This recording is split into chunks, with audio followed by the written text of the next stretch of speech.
Hey, how's it going? Hello, look, we have a guest here who will probably be coming back and forth and will be pretty buggy at times, but he's very lovable. His name is Tom Hanks. Yeah, not the actor, but our cat, Tom Hanks. If you're watching this, you can see him. We're doing our scenes from a marriage setup again, but we're not talking about scenes from a marriage. We're doing part 3 of Babylon. So the third act, and we're gonna wrap it up. Hopefully, it was the last episode of Babylon. Here, It should be, because I don't want to have to make it too long of a run. right? And it looks like we are about 2/3 of the way Yeah. through. Yeah, we're. So where we left off, it was when Jack was talking to Eleanor St. John, and she basically tells him his career is over, but because he was a movie star, he'll live forever in that sense, you know? And then he walks away and mumbles, "Thanks for that." Like, he says that right when he walks out. So, the start of the third act is we fade up from black, and we see a house, and then we hear a door pounding. We hear the door pounding of the house, and we see Manny walk downstairs, and he opens the door, and Nellie is at the door saying she fucked up. She owes gambling debts, 85 grand at the McKay casino. And that was a lot of money at the time. Yeah, for sure. Which I actually don't think I ever got the calculation of how much money that would be today. Yeah, I mean, I don't know how you do that. Is there some, like, currency exchange calculator or something? I mean, I'm sure, but I mean, it's different from, like, Googling pesos to dollars or something. Like, because this year was, what like, was 1930, 31.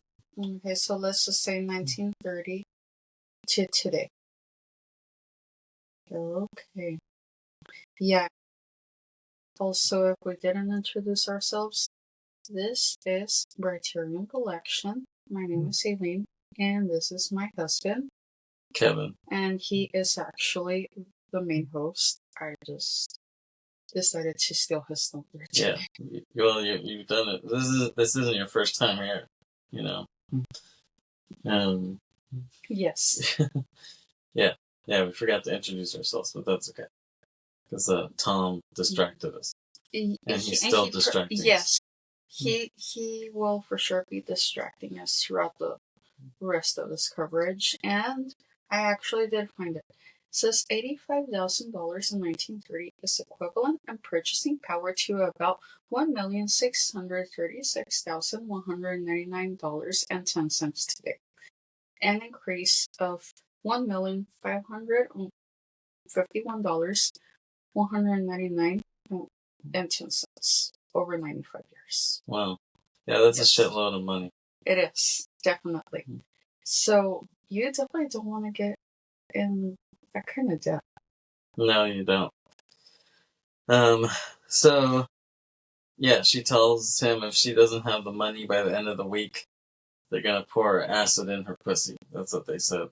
She said, they said. Whoa. TMI. Yeah. And, Manny is pissed. He starts yelling at her in Spanish. Yes.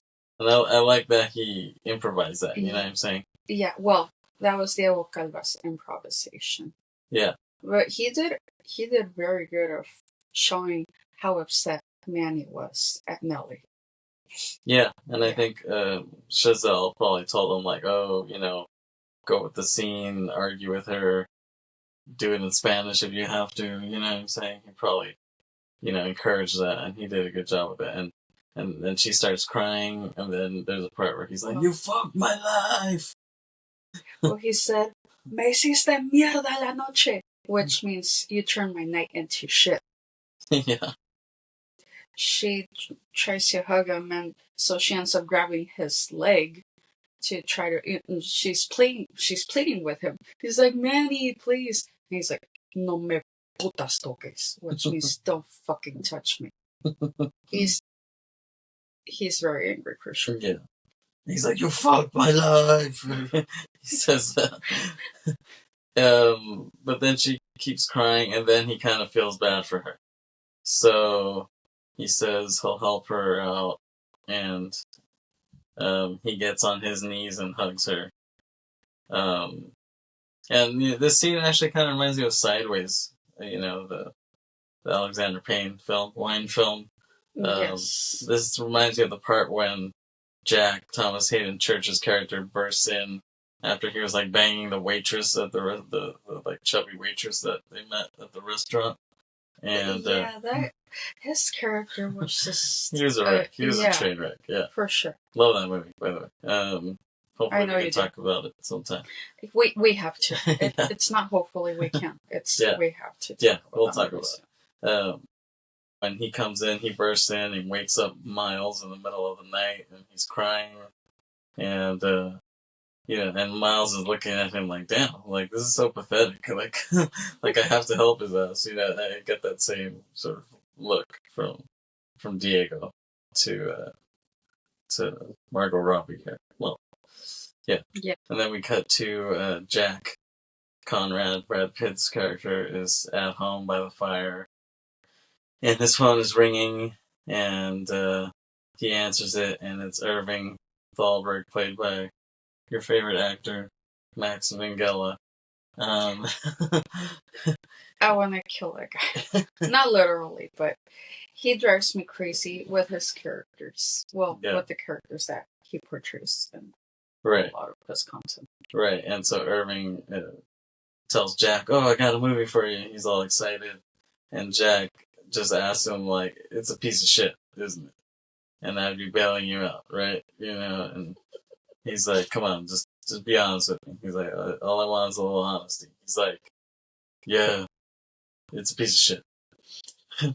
He's like, "Yeah, you'd be bailing me out." He has to say exactly what he says. And he's like, "All right, I'll do it. I'll be there. I'll see you on Monday, whatever." Like, he agrees to it, as long as he hears the truth from him, And we cut to him on the set of a beach in the next scene, and it's like he's talking to the kid about his first time acting in a movie, and Jack looks around at everyone on the set, and it's like it hits him, like being on the set this time, it hits different to him, like he feels the sadness now. You know what I'm saying? It's like, it's not like how it was before. When he was the star, he was the shit. He's just like, the cameo name talent. And he's like, I think I need to leave this shit. Like I think he makes up in his mind like, this is my last hurrah. Well, at least he acknowledged it. Well, yeah. I don't know if he had to be so drastic about it, as we'll see. And then we see Nellie and Manny back at his house, and Nellie is dancing to the jazz, and it's that, and she's like jumping around, she's like doing coke or something, and Manny tells her he's figuring out how to get the money. And so the drug dealer guy from earlier, the on-set drug dealer guy who gives her the peanut with like the pills in it, he calls Manny and tells him he has the money. And he's like, "Oh, well, how'd you get the money?" And he's like, "Oh, I got a guy." And he's like, "Oh, we'll see him on Friday." And he's like, "Oh, okay." And he asks how he got the money, and he's like, "I have my ways," Yeah. And you're like, "Okay, that's pretty fast to come up with that much money," And so when you're watching it, you're like anticipating, like, how'd he get this money? You know what I mean? Like that quickly. And so they meet up, and they're parked outside McKay's house. And Manny's like, "Oh, I'm not used to these kind of people."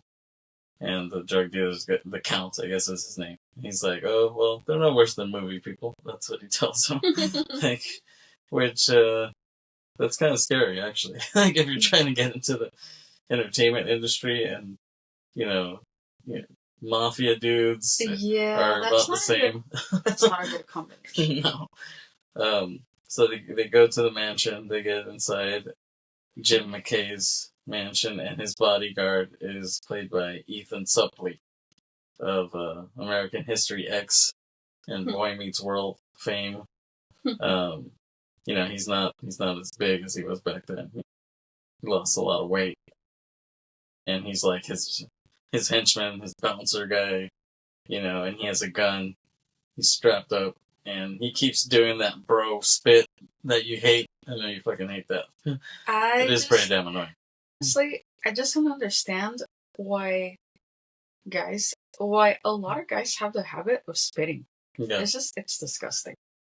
Like you especially when they do that hawking sound. It's just. That's what he keeps doing. It's honestly, it's a complete turnoff. I don't know how other people can't even tolerate it. I just can't. Cringe doesn't even begin to cover it as a description. Yeah, I mean, I hate it too, but maybe that's why if he did that for the character, then that's pretty good acting. If he was like, oh, I want to play an asshole, and so if he came up with that trait, that's pretty good acting, actually. Yeah, I bought it. Yeah, so they kind of want to drop off the money, with Ethan Suplee, but then he says, oh, Jim's inviting you for a drink, and they're like, and the Count is like, okay, like, sounds good, and then Manny looks at him like, what the fuck, like, he's like, I just want to get the fuck out of here, but the Count's like, oh, come on, it's one drink, come on, like, what, man, he just wanted to drop the money and get up. So they walk up, and I like how they set this up. They set it up with, like, mystery, like, because you keep hearing this name McKay throughout the movie. You're like, Jim McKay, and then, they walk in, and you see a guy sitting there, but his back is turned to the camera, so you're kind of like, who is this guy? You know what I mean? You're like, who plays this guy? And they walk in to sit down, and then we have this reveal, and so Jim McKay is played by Tobey Maguire. Yep, Spider-Man himself, the original Spider-Man. Yeah, well, let us know if you're actually fans of those Spider-Man movies. Because well, I don't think Kirsten Dunst was a big fan of them. And she was in it. Yeah, well, I think ultimately she realizes they weren't the best. But for those who are actually Spider-Man fans, did you really like them? I didn't love them, honestly. Yeah, I didn't think they were that great. Yeah. Even though I like Tobey Maguire. Especially the third one, I feel that it was more watered down, and there was just more drama and cheesiness to it than anything. Yeah, I mean, I think it probably would have been better if James Cameron because James Cameron wanted to do Spider-Man initially. I would not have handed it to him, honestly. You think he would have did a worse job than the ones that came out? Maybe. Because he wanted to do it with Leo. I heard Titanic, that. Yeah, but one thing is, you were barely able to make Titanic decent. Just much less Spider-Man. Yeah. Well, and then he gave it to his friend Toby. Like he didn't end up doing it, so he's like, okay, Toby can do it. So Toby ended up doing it, and he became, he was already somewhat of a star, but he got even bigger after that. Yeah, well, I already told you who my favorite Spider-Man is anyway. Oh, Tom Holland? Yes, he is my favorite. At least, yeah, he portrays my favorite Spider-Man role. Yeah. And it's funny because Tom Holland, not the same Tom Holland, but some guy named Tom Holland also directed Thinner, the movie me and Chris talked about, the Stephen King. Okay, what does that have anything to do with it, other than they share the same name? It's just funny that they have the same name. It's weird. So anyways, so Jim McKay is played by Tobey Maguire, and he's very eccentric, to say the least.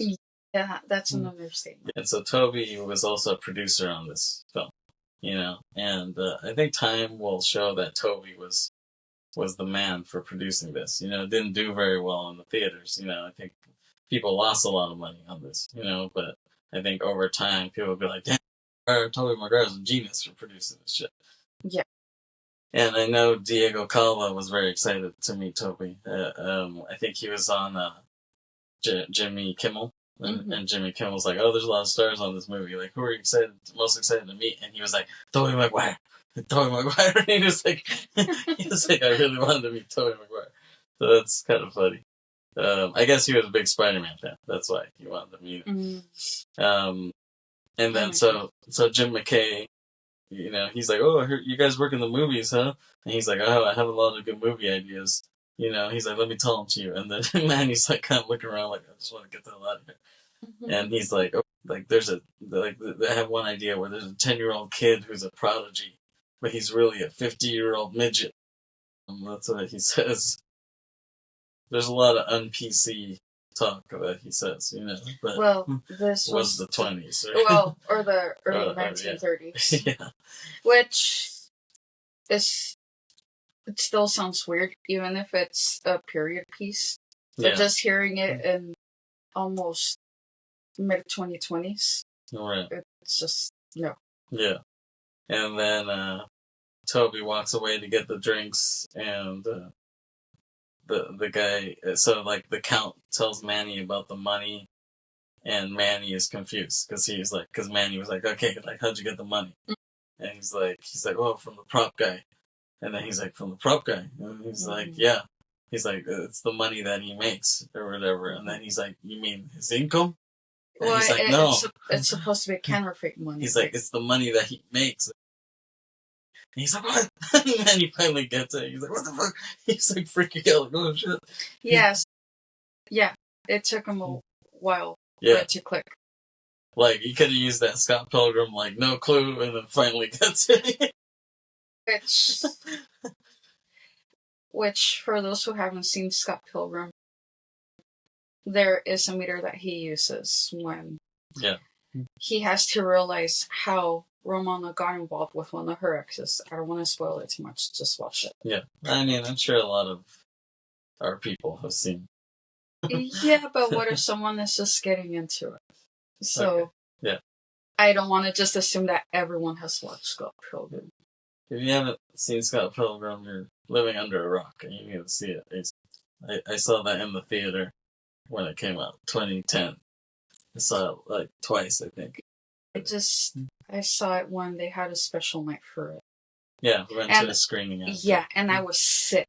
Yeah. I was sick as a dog, but I told myself, I can't miss this. This is one of my favorite movies. Yeah. So you went to a midnight screening of it, Yes, it was a midnight screening. Sick, and going to a midnight screening, I don't know how I even survived that. Yeah, I'm surprised. Because you fall asleep during matinees. Yeah, well. Yeah. I don't know. Somehow lately, I haven't really been falling asleep at movies, no matter how tired I am. I think it just gets to the point where I've been able to just stay up. I think also you've been having more coffee than you used to, too, probably. Yeah, I didn't used to drink that much coffee before. Yeah. Yeah. So. So Manny's freaking out because he just realized that it's fake money. Well, like I said, counterfeit, right? Yeah. It's counterfeit money. It's prop money. It looks pretty real though. Yeah, I wouldn't have thought that it's fake, really. Jim McKay comes back and he says another idea is Wyatt Earp, because he was saying, oh, have you heard of Wyatt Earp? Which Wyatt Earp is famous now, but I guess at the time he wasn't that famous, but there's been movies done on Wyatt Earp, like Kevin Costner did a movie on him. So the fact that he brings him up, but this is like at the time, because he says, oh, have you heard of Wyatt Earp? He died a few years ago. He's like, but apparently he's a hero of the West and he couldn't count. He's like, but I was just thinking of making a full-fledged R word, is what he said. Yeah, R word referring to his intellectual abilities. Yeah, so like I said, a lot of un-PC stuff from McKay here. And they're kind of like, oh, that's a great idea. But man, he's like, that's great, maybe we can talk another time. And then he's like, oh, I have another idea. The world's most fearless warrior. And he's like, and I know just the guy. He's like, I would like to introduce you to him. Man, he's like, yeah, I'll send the studio. And McKay's like, no, we need to go now. He's like, we need to go right now. It's like, we can just drive over the hill. And Manny's like, and so he kind of forces them to go.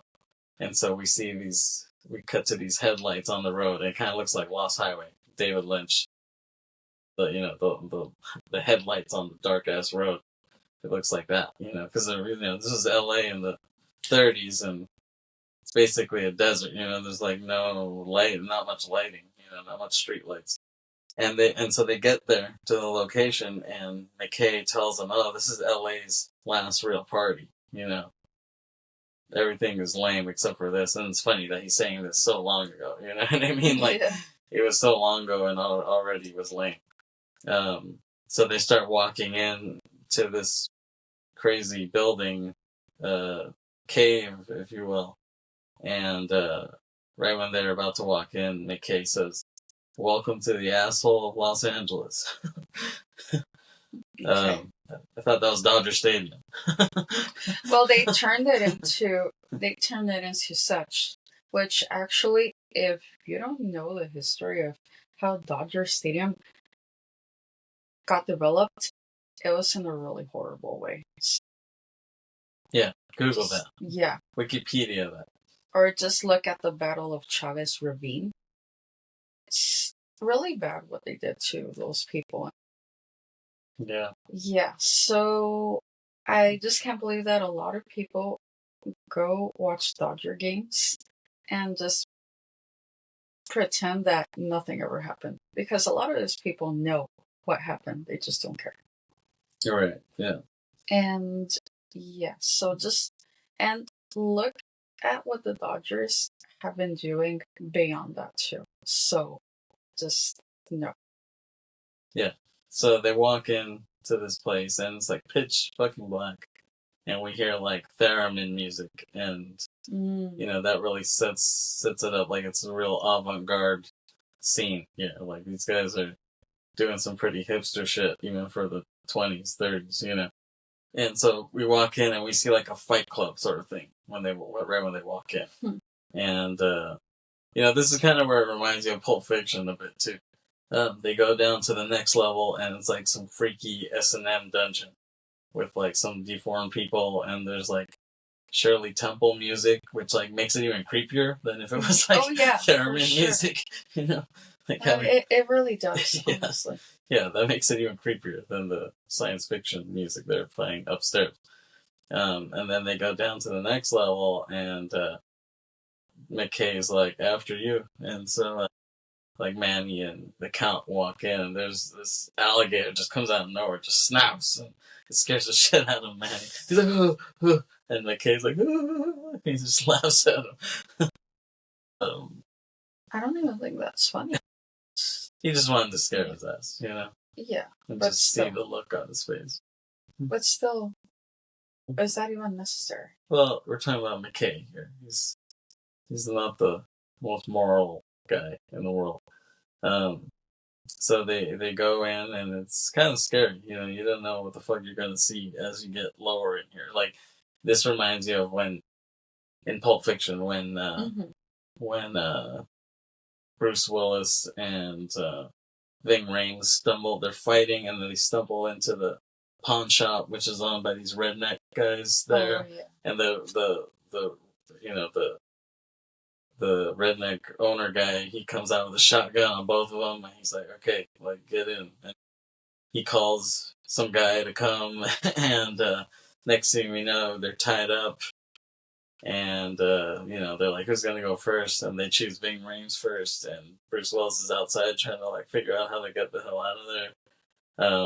And he's tied up, but he breaks his ties, and he kills the gimp guy, I guess, who's tied up there.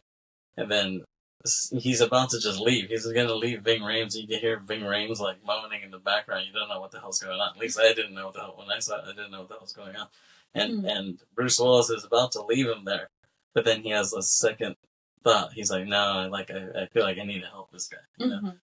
So he goes back, and he's like, "What kind of weapon can I get?" And he looks around. He's like, "Okay, like, should I get a bat? No, that's not good enough. Should I get this crowbar. It's like, no, that's not good enough. And then he looks up, and then you don't see what he's looking at, but then it zooms up, and you see it's a sword. It's a samurai sword. Yeah. He's like, okay, that's what I'm gonna get. So he grabs that, and then you see him, and you hear this moaning. He goes deeper into the basement, and you see the door closed, and he like pushes it open slowly, and you don't know what you're gonna see. It reminds you a lot of this scene. Like he pushes it open slowly, and then you find when the door finally opens, you see that they're raping Ving Rhames or whatever, and you're like, shit, like that's crazy. So it reminds you a lot of this scene because it's like you keep going deeper, and you don't know what the hell you're gonna see, and it's kind of scary. You're like, what the hell am I gonna see here? Yeah. But that's the genius of Tarantino too, choosing the sequencing of that whole scene, and then the music in that scene too. With na na na na na, and the fact that he chose a sword, he did that because I guess he liked that Jodorowsky in Santa Sangre. He had the kid with a random samurai sword near the end in this scene, and I guess Tarantino told Jodorowsky like, "Oh, I love how he has the samurai sword." Like it just came out of nowhere, like never wasn't expecting it. All of a sudden, he's like, "That's why I wanted to put this samurai sword in Pulp Fiction." I heard Jodorowsky say that.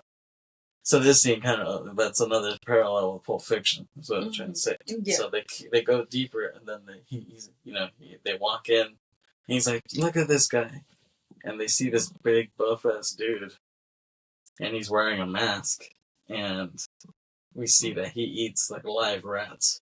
He just fucks rats out, and he just eats them. That's disgusting. Yeah, and they're like, "Yes." McKay's like, "Yes, like eat another rat." He's like, "This guy will do anything for cash." He's like really into it. And it's funny. I have a feeling that guy wasn't gonna wear a mask initially, but then the guy who was actually doing it was like, "Oh, I should wear a mask because I don't want people to think I'm some freak when they see me." Yeah. I think that was like after the fact. And so yeah, he wears this mask, but it actually adds to the creepiness of it. The fact that he wears a mask, you know what I mean? So in a way, it was a nice touch. And then McKay is like, "Oh, give me another 20," and he gets one out of the bag and he crumples it up. And he's like, "More." He's like, "Eat another rat." And then there's a callback to the beginning because he tells Manny, he's like, "This guy's perfect for the movies." He's like, "You either are a star or you aren't." That's what he says, and that's a callback to the beginning because Nelly says that at the beginning. Yeah. She says, "You either are a star or you aren't." So it's a nice little bookend here. And then McKay gets another 20 out, and then they're in this cave, so it's like kind of wet, and he like a drop of water falls on the 20, and he's like, "Wait, what?" And he looks at it, and like it starts to bleed. The ink starts to bleed. So it's that starts giving it away. Yeah, and he's like, "Wait, what?" And then he's like, "It's fake, it's fake," and like Ethan Suplee's like, "Whoa, what the fuck?" And he's like, "We were gonna make movies together," and then Manny was like, "Oh, I don't know what I'm doing." He's like kind of mumbling out of it, and then so Ethan Suplee's character is Wilson. So Wilson grabs his gun, but then Manny grabs an axe like off the wall that was like hanging as decoration, but I guess it's a real axe, and he just buries it in Wilson's neck. He's just like, oh, it's like Kurosawa style. You see the blood like start pouring out or whatever. Yeah. And McKay sees that, and he's like, "What the fuck?" So he says it. It's hilarious. And then everyone in there is like, like they see this whole thing, and they're all about to descend on Manny and the Count. And then all of a sudden, everybody has fucking guns.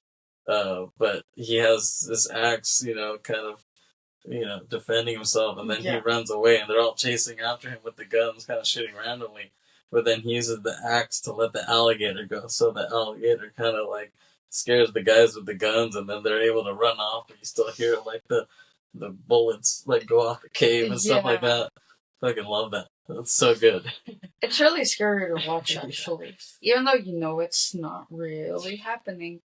But that's the movies. That's the magic of movies. But then you're really scared for Manny's fate right there. Yeah. It's like, you die, but you're not really dead. Yeah. And yeah, they're running out, and I love how it just cuts in the middle of that. Like you see them run out, but it just cuts, and I love that, the suspense of that. And then we cut to Jack is at some hotel, and he has a new girlfriend, and he bumps into Lady Fei Zhu, and she tells him she's going to Paris, and he's like, yeah, he's like, you'll do great there. And Jack just seems depressed, in this scene. He's on his last legs, and I think Lady Fei can see that, and she asks if he's okay, and he doesn't say, he doesn't answer her question. He says it was the most magical place in the world, wasn't it? And she's like, it was. Like, and he says he's tired. He's like, I'm tired. And he's like, it's okay. I've been the luckiest bastard in the world. And it's funny, like, he gets so depressing that she's like, okay, I gotta go. Like, she doesn't want him to kill her vibe or whatever. I definitely don't blame her. Yeah. Like, so he's so sad, but she's not in the mood to help him. She's kind of like, okay, I gotta go. Like, nice seeing you, she doesn't want to hear any more this depressed bastard. So, but, she walks away, but she looks back at him worried. There's like a cut of her looking back at him like, damn, I hope he's alright. And then he walks upstairs, and he gives the bellboy some big-ass tip. Because he's like, oh, anybody give you $100 tip before? And he's like, yeah. He's like, you did. And he's like, damn right. And, we can see this coming a mile away. The theme is played on this slow piano, you can just tell it's coming. He goes to the bathroom, and then we see him with a gun, and we just hear a loud bang, and blood squirts onto the wall. Yeah, I mean, that's predictable, but it's still emotional. Yeah, it's still for sad. Sure. And this was based on a lot of true stuff. Like Chazelle was saying, when sound film came in, a lot of the silent film actors who couldn't translate to sound, couldn't do anything. So a lot of them just committed suicide because they're like, what am I going to do? My career is over. Yeah. So this is based on reality. Take that, Paul Schrader. So we cut back to Manny. Manny gets home, and he wakes up Nellie. He's like, oh, we have to go. Wake up, we have to go. We're going to Mexico. And she tells him she needs another hit. And he's like, no. And she asks the guy if he has coke. And he's like, no, don't do that. And they drive. They leave the house, and they park in that lot in downtown LA that kind of has a lot of old-timey cars and stuff there. That wall that looks really old school there in downtown, kind of by Skid Row. And she, she's strung out, and she's just like, oh, let's go dancing or whatever. He's like, oh, no time for dancing. Gotta go to Mexico. And so he goes to put gas, but then she runs out of the car and finds a bar where people are dancing. And he's like, hi, Nelly. And he goes over there, and he tells her, oh, we need to go, And he's improvising a lot of Spanish in this part, too. For sure. And she tells him it's the end of the road for her. Like, she just feels like, she's at peace with this. Like, she's like, this is it for me. And then he tells her, te amo. And then she just starts crying. I almost feel like she didn't understand that, like, as the actress, and the character, she didn't really understand what he was trying to say, but so she just kind of started crying. Yeah, but I think she could kind of tell what he was saying just by seeing his emotions. Right, yeah. So she starts crying, and then he tells her he wants to marry her, but they have to leave now. They have to go to Mexico now, and she says okay, and she goes along with it. But it's like she doesn't really believe it in a way, It's like she tells him that, but it's like her heart isn't really in it, But they dance together, and she tells some guys standing around with a camera, she's like, oh, like, I'm Nellie Leroy, bitches, or whatever, like, like she tells him to record him and her, and she's like, yeah, I'm telling the Roy bitches, and she says that this is her husband to be, Manny Torres, and they're like, oh, okay, cool, and so they record them, and we see them kiss in the black and white film that they're recording. It's a nice little moment.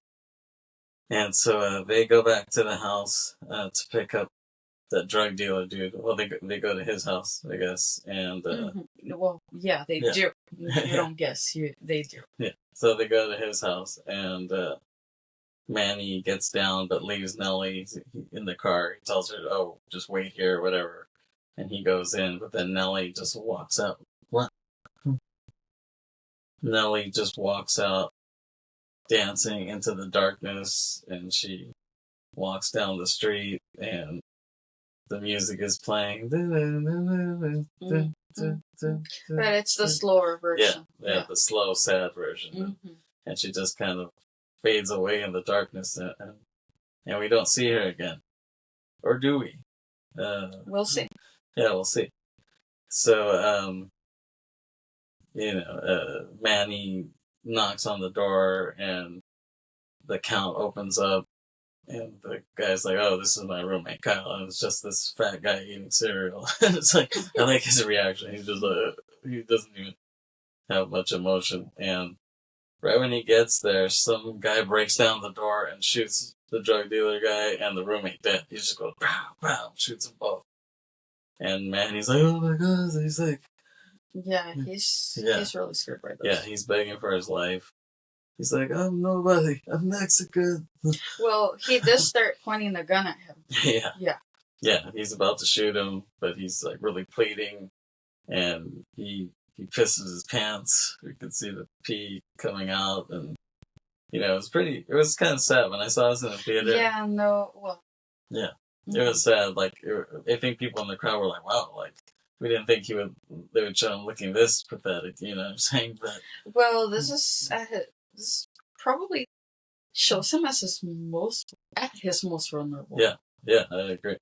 So, it was a really intense moment. But we see the guy who comes to kill him, he kind of like hears him out. Surprisingly, he doesn't just blow his face off. He's like, he kind of hears him out, and he just tells him, get the fuck out of LA.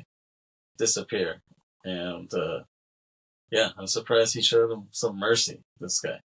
The guy, he almost looks like some Dodgers reliever. Like, he has this cheesy mustache that reminds me of one of the Dodgers pitchers. And so Manny... well, I guess he could press for one. Yeah. So Manny... I did not think about it that way, but now that you're mentioning it. Yeah, I can see. Yeah, Manny... So he runs out and goes back to the car, and Nellie is gone. And he's screaming her name into the darkness, but... Yeah, she's nowhere to be found. Yeah. And he's like, Nellie!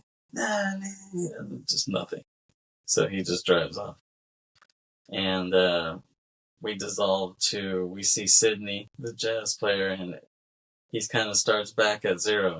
He's just playing at, all black jazz clubs, and they embrace him with open arms. It's like, oh, like, he's a musician, and that's just what they do, and saying when the fame comes and goes, but at the end of the day, if you're really about the music, then you'll play wherever. You know what I mean? So we see him playing, and then we see a montage of like how Hollywood starts changing over the next couple of decades. We start seeing studios get sold, and some studios crumble, and you can see them like crumbling. A lot of the architecture, a lot of sets that were built in LA were destroyed and stuff like that. And you just see how it changes in this montage. And then we dissolve, and it's 1952, and we see an older Manny there standing with his wife and daughter, and he's back in LA. I wasn't expecting to see him back in LA. Yeah, he's older. He has receding hair. He has a belly, he doesn't look that much older, but, he is supposed to be older. Well, there's only so much progression that they can do when they only take maybe like a couple months of shooting. You know, Right. There's not much. Yeah, but a lot of times they try to make him look like over exaggeratedly old.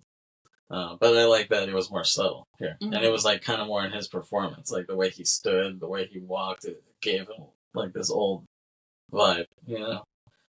Yeah. So he visits the Kinoscope studio where he used to work with his wife and daughter, and he talks to the security guard. Well, he didn't. He didn't used to work there with his wife and daughter. No, he goes there with his wife and daughter. Oh, well, the way you worded it sounds like he used to work there with them. No, he takes them there to visit. And he starts talking to the security guard, who's this Mexican guy, and he starts talking to him in Spanish, and he tells the guy that he hasn't seen a movie in years, and, they just kind of small talk there. But then his wife and daughter leave him to go on an excursion around town, I guess, And, that would be kind of scary when you think about it. Like, to think back to a time where there was no cell phones and stuff, it's like, how did you communicate? You know what I'm saying? Like, what if... It was just much more difficult, really, and sometimes they just had to see if they could borrow another phone from somebody else. Right. Even for people who didn't have that kind of access, even not too long ago, they had to rely on a neighbor. They had to rely on someone who had a small business. So you just have to think about those things. But yeah, when you think about it, you just don't know what might happen next. Yeah. It's hard to imagine a time like that, even though we lived through that time period, but like before people had cell phones and stuff, it's really hard to think back because people could just disappear and you wouldn't know. So he walks around town and he decides to go to a movie theater, see whatever's playing. He pays 50 cents for the movie and he walks in and takes his seat, but he's like falling asleep during the movie. He doesn't really care, but even though it's like a packed house, there to see it. So he's watching Singing in the Rain, the movie. So he didn't know what it was about. He just decided to go in and watch a movie just to kind of kill time. But some of the lines in the movie kind of start to wake him up, and they sound like eerily familiar to him. He's like, oh wow, like these lines sound familiar to me, like I've heard them before. And so in the movie, they're talking about the jazz singer, like when that came out, and how sound movies will change the game. And Manny's weirded out by what he sees and hears there. These conversations are similar to ones he had back in the day on the set. And it just takes him back to that time. He just has a flashback in his head thinking about that. And then the theme of him and Nelly musically pops in his head. And it's like he just starts to cry. We hear that ghostly version of the theme, and he puts his head in his hands and starts to cry, I guess, just from thinking all about that time period. And even though he's really sad, the crowd doesn't realize that they're just into the movie.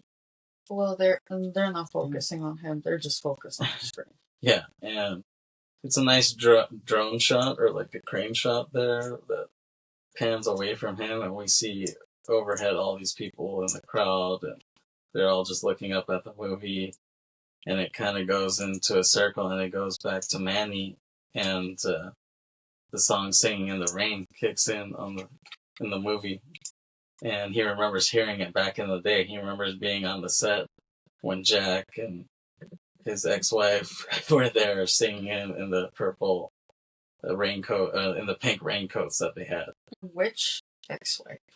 Yeah. Which one?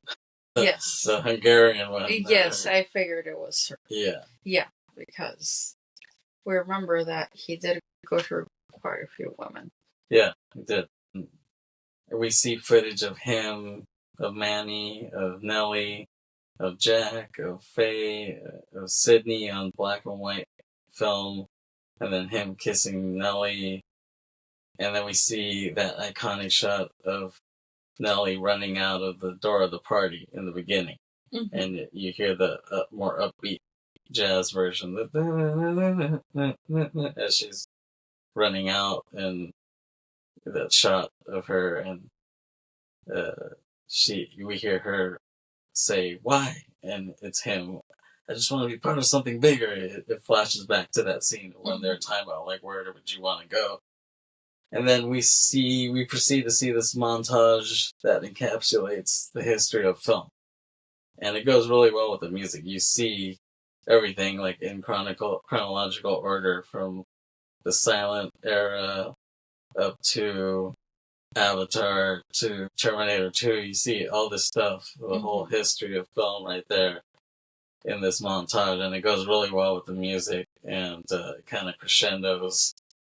You see, Tron, Jurassic Park, like all these important films from different perspectives. You see Persona, speaking of Ingmar Bergman, you see that in the montage. And it's a really cool ending, very Christopher Nolan-ish. And I guess Nolan is a fan of Damian Chazelle. He really likes it. He mentioned that he really likes his film. So, and that comes from someone who's known to be a very good filmmaker. Yeah, exactly. That's high praise from Nolan himself. And then we see this film developing process, and the colors getting thrown in, and the music kind of crescendos, and we see Jack in this blue filter, like when he was on set in the beginning, when he was doing that period piece. Mm-hmm. And then we see Nellie in red when she's like dancing on the bar, and we see Sydney in purple. We see all these images, and then it goes quiet, and we see Manny back in the theater crying. And then as he's looking at the screen, his crying turns into a subtle smile. And he's smiling, and then the film ends, and we hear this loud Chinese gong sound that kind of ends the movie, and it's just like, and that's the end of the film. And then drums kick in on the soundtrack, we see the credits come up. Mm-hmm. And that's it for Babylon. Yes. Yeah, we finished it. Finally. Yeah, well, it is a pretty long movie, and we did have to go through a lot of details. Right. Anything you wanted to say about it that we didn't get to? Well, I probably already did mention it, especially on the first part, that I do have to give credit to Damian Chazelle for casting Diego Calva, for casting a Latino actor, Mexican nonetheless, and especially one that wasn't even that big, even in Mexico. Like, as we mentioned, honestly, I do have to respect them for that. Although, unfortunately, I don't think Diego Calva has still really been getting that big of roles, even after starring in Babylon. And which is very disappointing, and you can see that he really did seem to go over a lot of people's heads, because everyone sees the main cast as Brad Pitt, Margot Robbie, because obviously those names are very well known already. And to me, they're not even the ones that stood out that much for me. Like I mentioned before, when Diego Calva portrayed Joshua in Desenfrenada, I really bought it. I really thought, this guy is ghetto, this guy he really plays a good asshole. And now that I can see what he's like as an actor, and how he also portrays himself in real life, I see it. He has talent. Mm-hmm. At least to me, he has talent. Yeah, no, I think he's really talented. And if you see, he did one of these GQ, like, 10 things I can't live without, or whatever. Yeah, like 10 things I must have in my bag. Yeah. And, is that what they call it? Yeah. So yeah. And there's a thing where he likes to draw, so he always has like a sketchbook on him. And we see him doing these like images, and they're pretty cool, actually. I'm like, dude, this guy's pretty talented. Mm-hmm. Yeah, he could probably do multiple arts if he wanted to. But I think he'll get bigger. I know he's gonna be in this movie with like Jacob Elordi. The guy, I guess he's on Euphoria or whatever. Yeah, he's on Euphoria, and he's the guy who played Elvis Presley and Sofia Coppola's Priscilla. Priscilla. Yeah. Well, Not the Elvis Baz Luhrmann film, but yeah, the Priscilla one. Yeah. Yeah, I believe in Diego. I think he'll keep getting bigger. I mean, if I ever do a film, I'd love to work with him. And he also did what was it called? The River, Secret of the River. Yeah, it's called Secret of the River. It's on Netflix. It's a series about two boys, and one of them finds that he's not cisgender. There's way more to the story, which I really don't want to spoil it, and I also don't want it to take up too much time.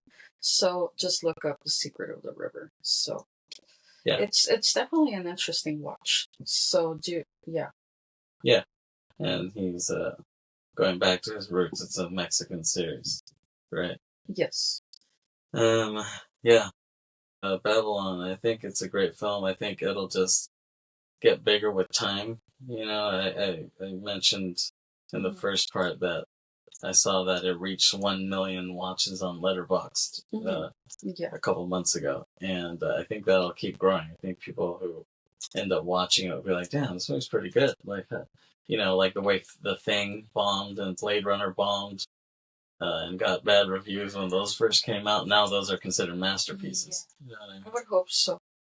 And I actually hope that it surpasses La La Land, because honestly, I think this is even more heartfelt. Because I still feel that La La Land only covered one side of what it could have really covered. It could have shown a more vast side of it. Mm-hmm. Yeah, but I feel that Babylon did a better job. Great. Yeah. Any other words on Babylon before we wrap up? No, other than more people should really give it a chance. Yeah, check out Babylon if you haven't yet. I know it's on Paramount right now, Paramount Plus. It might be on other things as well. It might be on Netflix, depending on what country you're in. But yeah, check it out. And keep listening to Briterion Bollection. Thanks for listening. Thanks for watching. We'll see you next time. All right, see ya. Peace. Bye.